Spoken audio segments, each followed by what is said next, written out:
The Sigma male archetype has gained quite a following online. Today, let's discuss the phenomenon of the Sigma male and why this archetype can be quite problematic or even dangerous for society.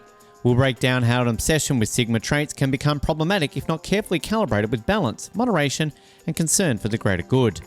Defining the Sigma male. Sigma males have been glamorized in certain online spaces as these ultra-independent, hyper-focused lone wolf types who don't follow social norms and instead march to the beat of their drum. On the surface, total nonconformity and extreme self-reliance may sound appealing to some young men searching for purpose and identity. However, the Sigma male ideal taken too far can actually foster attitudes and behaviours that are detrimental on both an individual and societal level. Sigmas reject traditional hierarchies, value systems, and the very idea of social integration. While a healthy sense of self-determination is important, Sigmas take independence and nonconformity to dysfunctional extremes.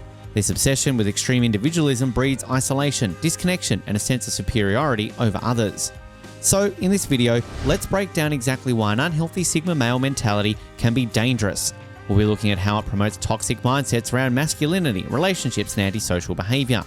Our goal here isn't to vilify or condemn Sigma males as a whole, but rather to encourage more self-awareness and balance for those drawn to this archetype. Too much of anything can turn toxic after all. It's about finding a healthy middle ground. Problems with extreme individualism. First, let's examine some core traits of the Sigma male. As I mentioned, they are defined as highly independent, self-sufficient, and non-conformist to the point of being antisocial. Sigma males shun traditional social structures, customs, hierarchies, and value systems, preferring to live entirely by their code and habits. This hyper-individualism stems from a sense of superiority over societal norms and the values of the broader community. Sigmas start seeing themselves as a fully self-determined agent who don't require any communal bonds or social responsibilities. But this worldview runs counter to what psychology and sociology have proven, that human beings are inherently social creatures with an innate need for community and cooperative relationships. We evolved as highly independent tribes and family for a reason. Total isolation and alienation go against our intrinsic social wiring. We see this as a phenomena like solitary confinement being used as a punishment in prison.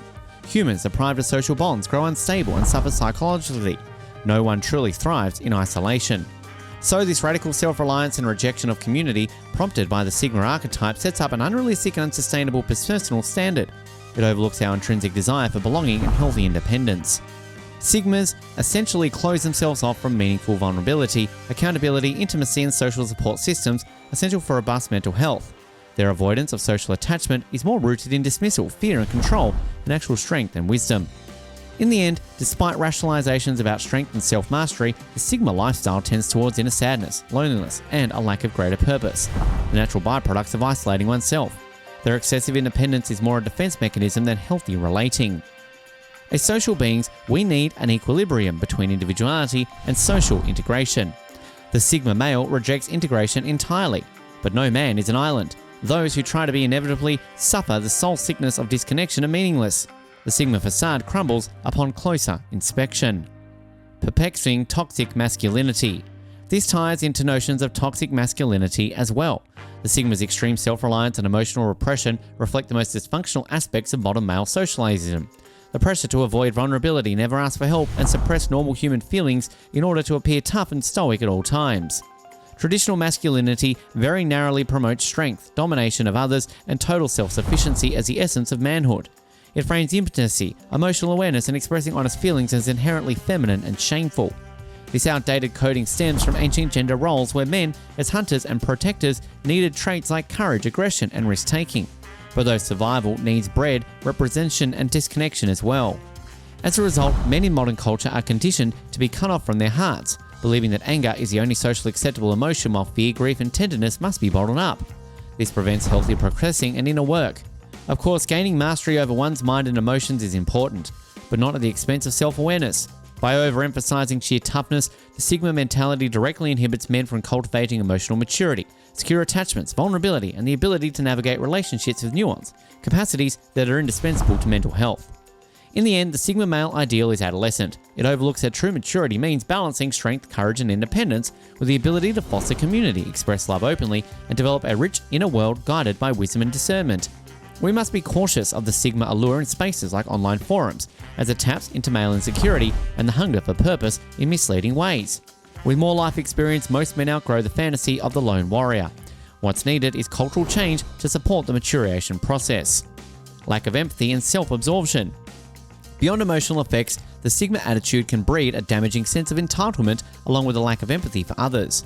Because they view themselves as fully self-determined agents, Sigmas often start to see other people's misfortune struggles as purely their fault. This perspective ignores the enormous impact that systematic and environmental factors have on individual outcomes. Poverty, disability, family breakdowns, mental health issues, trauma, abuse, discrimination, and lack of opportunity all profoundly affect people's capabilities through no fault of their own. But the Sigma ethos leaves little room for understanding life's inherent independence, how all our fates are tied to collective forces. It ultimately justifies indifference and predominantly selfish attitudes. Psychology shows that prolonged isolation and disconnection from others stunt our ability to empathize. The Sigma male's alienation thus engenders self-absorption. When the world is viewed solely through the lens of personal experience, it becomes difficult to understand different struggles or care beyond the self. The Sigma's sense of entitlement worsens his lack of empathy, as the Sigma believes he is entirely self-made and owes nothing to anyone. He feels entitled to the fruits of his efforts no matter who may be harmed. Guilt and social conscience atrophy. Over time, the combination of excessive self-focus and diminished empathy corrodes one's humanity. The plight of the collective, the marginalised, the impoverished, the oppressed, no longer registers as morally urgent. Ironically, as the Sigma attempts to become a supreme individualist bereft of social influence, his worldview and motivations become generic, based on primitive ego gratification rather than higher purpose or civic contribution. He loses the potential for greatness by severing communal ties. Dangers to society. On a societal level, we must be very cautious about promoting the Sigma mentality as commendable or desirable. This hyper-individualistic propensity easily lends itself to toxic trait of narcissism, Machiavellism, and psychopathy, hallmarks of many of humanity's most destructive leaders. When taken too far, Sigma traits like self-absorption, isolation, cruelty, lack of empathy, and detachment from the community create the perfect breeding ground for condoning dangerous, partisan, unethical, and hostile attitudes. History shows that when hyper-individualism reigns, societies grow more divided, paranoid, and susceptible to authoritarianism. Within a sound of shared purpose, common bonds erode along with civil discourse and compassion.